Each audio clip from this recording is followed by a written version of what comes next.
explain more about the body types for people who are new. The Vata body type is made up of the elements of earth, ether, and air. So it's a very light body type. It's the body's doesn't carry weight very easily. So it's a light, usually a skinny person.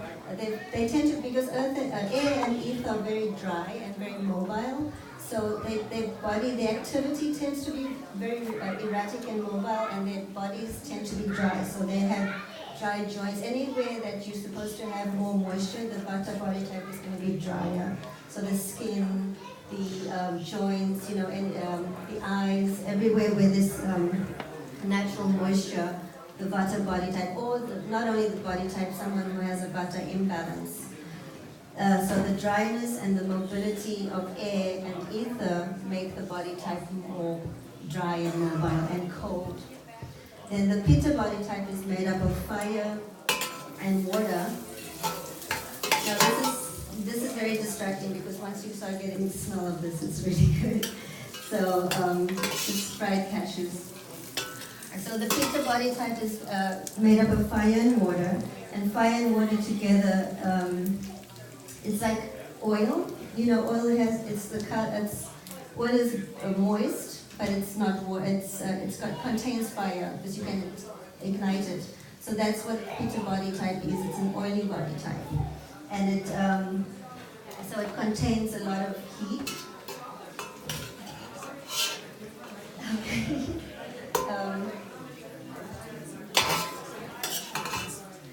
Can you hold this? Yeah, so the Pitta body type contains a lot of heat. So the qualities that come out, the heated qualities, they have very high metabolisms, they digest very easily. They form muscle very easily because it takes high metabolism to create muscle. And they also have very heated emotions, so they're the people who tend towards anger, rage. Like, you can tell a body type from the way they respond to stress. Vata body type, the air movement, they're going to get erratic, they're going to get nervous, they're going to get that nervous energy, anxiety from the air, the movement. And Pitta, with all the fire, is going to become angry and frustrated and controlling and jealous and all the heated emotions. And then Kapha, which is the earth and water body type, that body type is more grounded, softer, more gentle, and they respond to stress by withdrawing, getting stubborn and stagnating and just and depressed and heavy. So you see how that correlates. And so I also teach about, and I don't think we're going to have time today, but I wanted to talk about the combination of the gunas and the body types, how they correlate, because you can actually see, Prabhupada also said that all disease starts in the mind. So if you actually look at how the effect of the gunas on the mind and the condition of your patient in terms of their guna, you can and see how it correlates with their dosha. You can actually start to see the influence of, how to help them to raise their consciousness, where to start. Because you can't start someone on a high consciousness level treatment program if they're, in tamas or rajas. They have to be, you have to raise consciousness in order for someone to really get to that point where they want to self-heal. You have to, because self-healing means self-care. And it means really learning to love and be loving towards yourself and doing the things. I mean, we can prescribe all kinds of things, but if someone doesn't love themselves, they're not going to do it. They're not going to, they may be able to pop a pill, but to actually make the time to,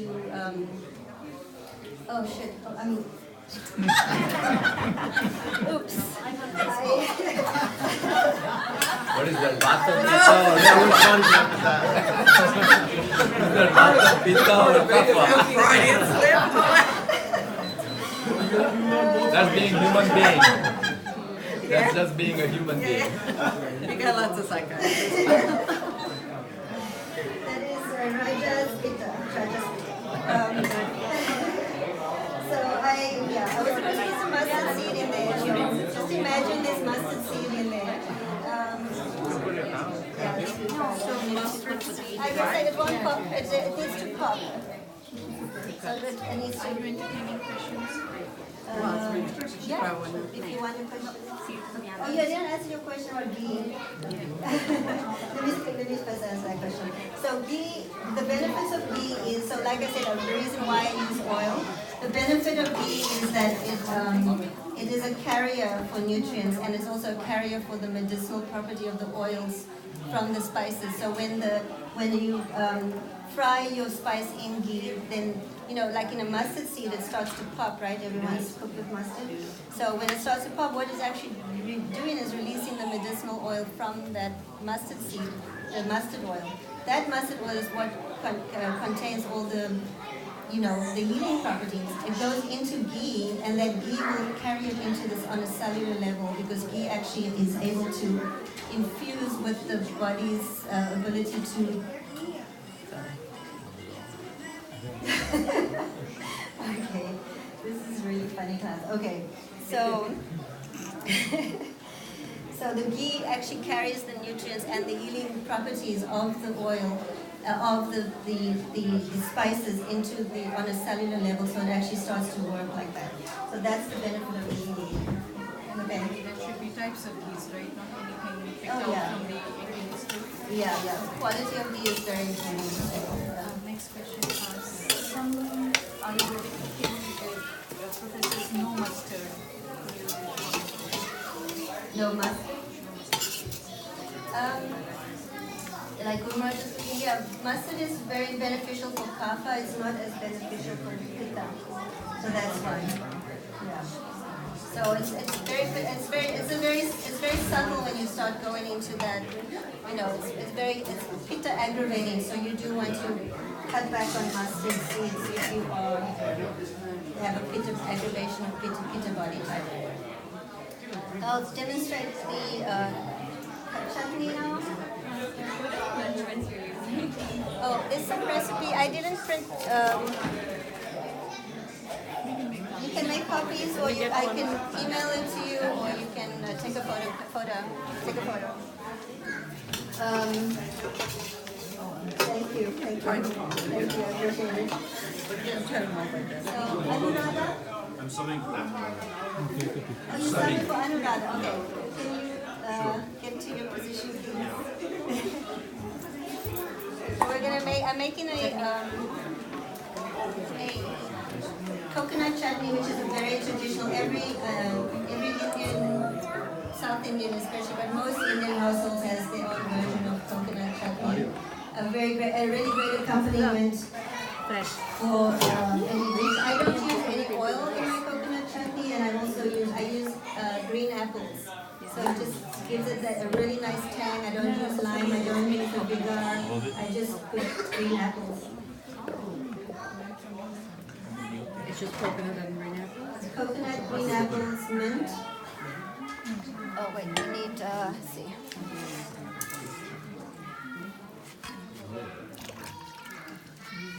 About that much.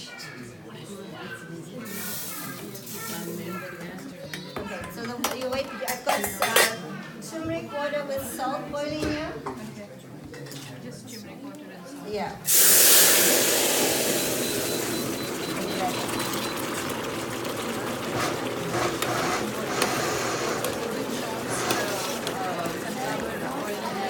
Supposed to be mustard. Yeah.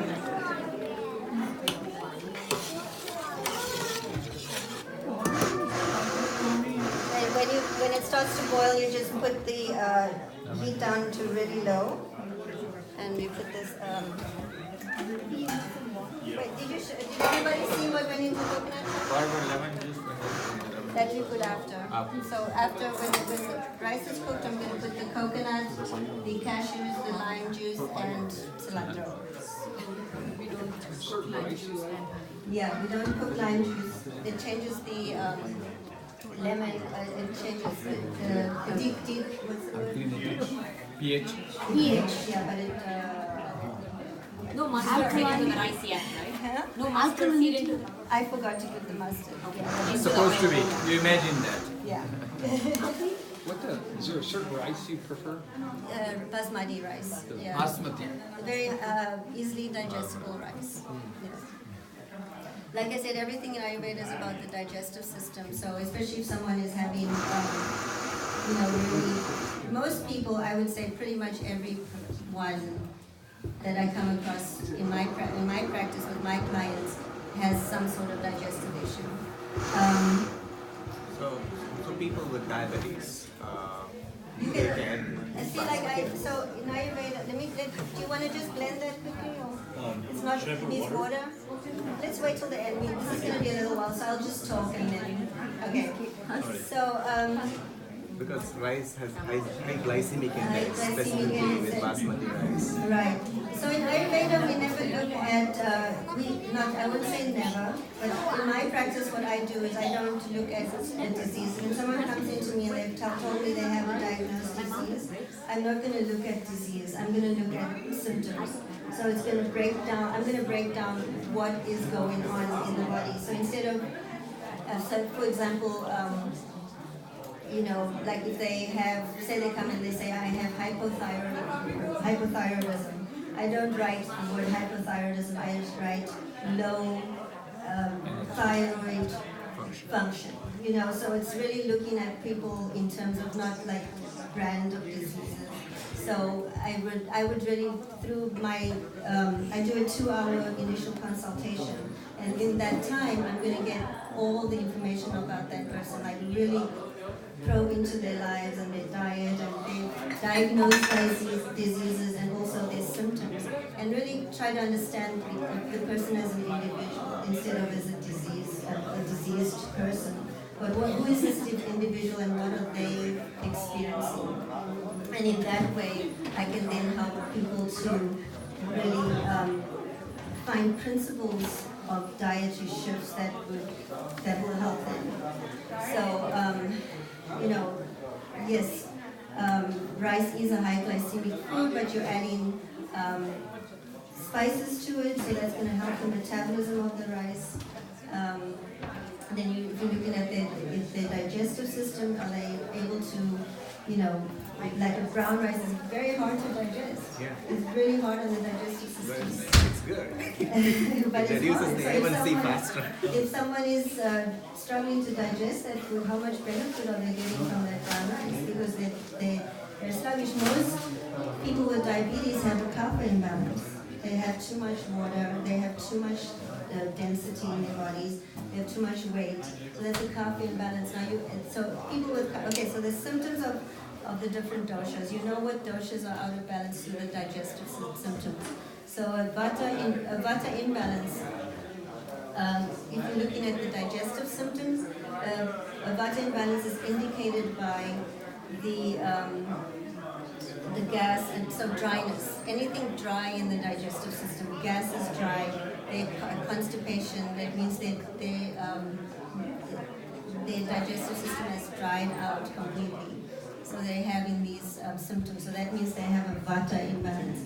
A pitta imbalance is too much fire. So if there's too much fire in the digestive system, they're gonna, have acid reflux, heartburn, all of those acidy, heated digestive issues.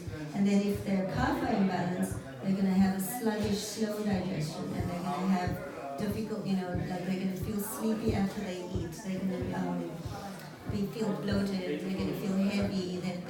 So it's a slowed down digestive issues. So I can't say this generally, but I suspect that pretty much everyone who has, most people who have diabetes, for example, they're going to probably have a lot of kapha, have a sluggish digestion.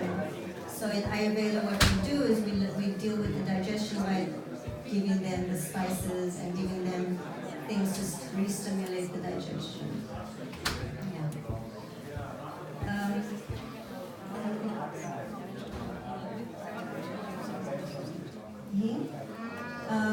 I think it's good. It's good for vata body type. Yeah. Hing is a spice that it's actually a resin from the giant fennel tree, and they cut the roots, and then this resin oozes out, and then they grind it down, and it solidifies, and they grind it down, and it's really good It has the same taste profile as an onion and garlic. So it usually, if you don't use onion and garlic and you use a little hing, it's got a similar flavor. It's a little bit pungent, a little bit bitter. The difference is that hing actually helps to reduce flatulence and it actually helps to lower the like if a food like a bean is, some kinds of beans cause a lot of gas, then adding hing to it is actually going to reduce the food's gas forming properties. Are there any vegetables that aren't recommended, like eggplant or Ayurveda? Generally, we rule out all the nightshades, which eggplant, tomato, peppers, like hot peppers, and potatoes. Those are the four main nightshades that we all eat a lot of, and those are the ones that are generally considered. They're actually, if you see, we have an organic garden. In the summer, we actually plant the eggplants and tomatoes and peppers on the outside, and then on the inside we plant the green beans and the spinach and all of that, because the bugs won't go past. They're actually supposed to deter the bugs. The bugs won't go past the eggplant and tomatoes, and so the vegetables that are easily attacked, like the spinach, the kale, the green beans in summer, they stay totally untouched. Does it mean even the bugs don't like it? The bugs are there. That's what they're meant for. They're actually Repel bugs? Yeah, they're nightshades. They have toxins in their flour that It's a teamwork here. It's a teamwork. We have layers of protection. it has all those toxins that are meant to repel the bugs, and we put in, so it's very toxic to the body. We eat a lot. I mean, eggplant, potato, tomatoes, peppers. That's a staple. Any Sunday feast anywhere in the sky. So it's interesting that you mentioned that brown rice is not a good staple, because that's one of our recommendations that we give oftentimes to our diabetic patients. So it's interesting. It's sort of like and what's the reasoning? You say it's just difficult to digest. You have to check the state of the digestive system. Okay, it's interesting. Make sure that they don't have a lot of digestive, sluggish digestion. But if the understanding is that white sugar is, white rice is plain starch, easily digested and easily assimilated. But yeah, brown rice is complex and it does not break down. So you don't get it exactly. It's giving you the fiber of the foods. Therefore, you can start eating in a small portion. As opposed to white rice, which doesn't give you the fullness that you may take a second round. So it may be that the quantity has to be restricted, even if it's white rice. That's okay. Right. But if it is with fiber, then that's what the body says. The whole grains will allow slower digestion. The glycemic index actually is lower. But that's also because most Americans are eating, they're eating a carbohydrate and a protein. We're getting, in typical Ayurvedic diet, you're getting so much fiber from other sources. With the amount of vegetables and the salad, and then look how much fiber I've got on this It's a table. quantity that is. Yeah, so fiber is not the issue in an Ayurvedic diet. It's digestion. Yeah, because we're getting so much fiber in so many other ways. Yeah. 25 grams of fiber a day is what they're recommending for healthy digestion. It's a lot. Is it a lot? How much fiber do you know? There's a whole bunch in there and coconut. Yeah, no, You will meet. You'll meet Yeah, that. I think we will. Yes. Just in these two dishes, we've there's been. some new studies on fiber and living longer and very. The importance of fiber is now becoming quite a big topic. Again? Yeah, It's coming around. again. Move past the fiber thing, go back. And that's the thing, is that that's 5,000 years old, it's like being used, time and tested. And I've really found that how adaptable Ayurveda is, and like the more I study other ways of life and other, modern scientific rules for how to live optimal life, how to be healthy, how to be functional. It always comes back to very similar ways that Ayurveda has been teaching for 5,000 years, you know. It's just the word, we need to be able to adapt it and like word it in a way that, you know, makes sense for our culture. But this, you know, stood the test of time. So if you have any questions for Karuna, I on think that, you can ask on afterwards. We're gonna start heading back. So, oh, you're not done yet. I'm Yeah. sorry. This is almost done. Oh, I just want, oh, he's everyone gonna needs to blend try. that and then we're gonna. Sorry about that. Okay. Like saffron or how would you Turmeric, yeah. Okay, let's add some water. Yes, the water was. Can I just ask you, so you recommend, like for diabetes, you'll recommend white rice? White rice or turmeric rice, or? No, I'm not gonna say that. You don't know, okay. Yeah, It's I just- just, you in just don't, general, okay. yeah, you know, Just- I look at every person very differently. I'm not gonna, yeah, and I really, Got it, so it's every diet is incredibly, it's meticulous. yeah, and I think that's where Ayurveda, you know, if you guys are interested in learning more about what I do, I think that because I was an ISKCON chef for like 20-something years, and then, you know, now have this, How much of water? Just try little and then you can always add. Try little first I and think see they, how it they goes. marry very well because, you know, Yeah. as doctors and medical practitioners, you don't have time to really sit with the patient and figure out what are you actually eating, like where can we tweak your diet in such a way that really, you know, will make the most benefit for you.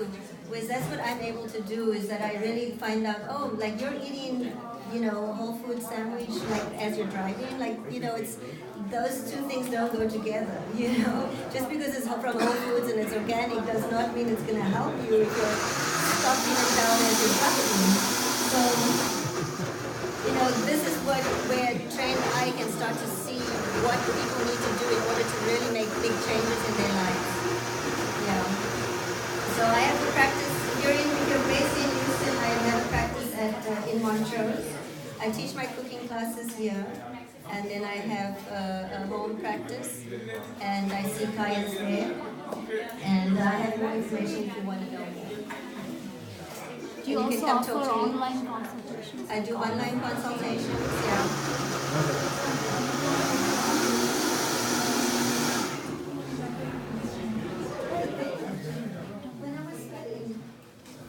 Let me check. That's okay. So we're just adding the coconut, the cashews, coconut. Issues are permissible in Ayurvedic.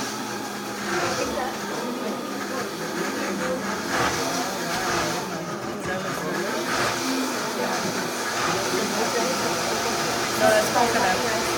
Coconut, like coconut, right? Shredded coconut.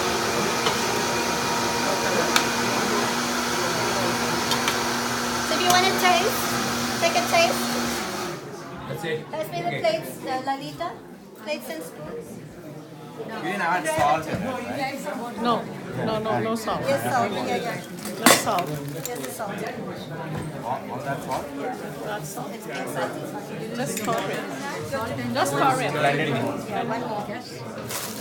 So what's this, lemon juice? Lime juice. Does anyone need rides here? Just want to make sure. Give everybody a taste. Okay,